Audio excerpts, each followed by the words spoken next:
ఎమ్మెల్యేల కొనుగోలు కేసులో నందకుమార్ ఈడీ విచారణ మొదటి రోజు ముగిసింది. చంచల్గూడ జైల్లో 4 గంటల పాటు నందకుమార్ని ఈడీ అధికారులు ప్రశ్నించారు. నందు స్టేట్మెంట్ను రికార్డు చేశారు. ఎమ్మెల్యేల కొనుగోలు కేసు, రోహిత్ రెడ్డితో సంబంధాలు, వ్యాపార లావాదేవీలపై ఆరా తీశారు. నందకుమార్పై నమోదైన పలు కేసుల వివరాలను సేకరించారు. రేపు మరోసారి నందకుమార్ స్టేట్మెంట్ను రికార్డు చేయనున్నారు.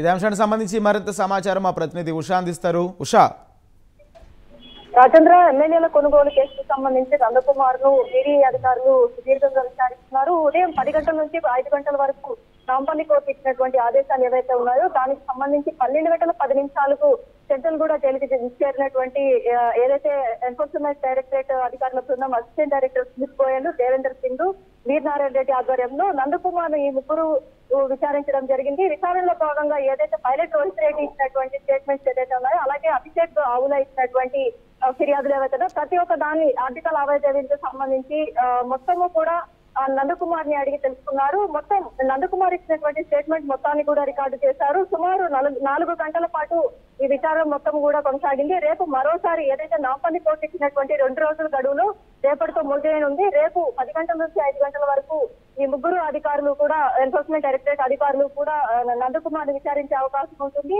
ముఖ్యంగా ప్రధానంగా చూసుకున్నట్టయితే ఎమ్మెల్యేల కొనుగోలు కేసులో పిఎంఎల్ఏ యాక్ట్ ను ఉల్లంఘించారు అన్న కోణంలో ఈ మొత్తానికి సూత్రధారిగా పేర్కొన్నటువంటి ఏటూ నిందితుడిగా ఉన్నటువంటి నందకుమార్ రేపు సుదీర్ఘంగా విచారించే అవకాశం ఉంటుంది. Rajendra, right, thank you Usha.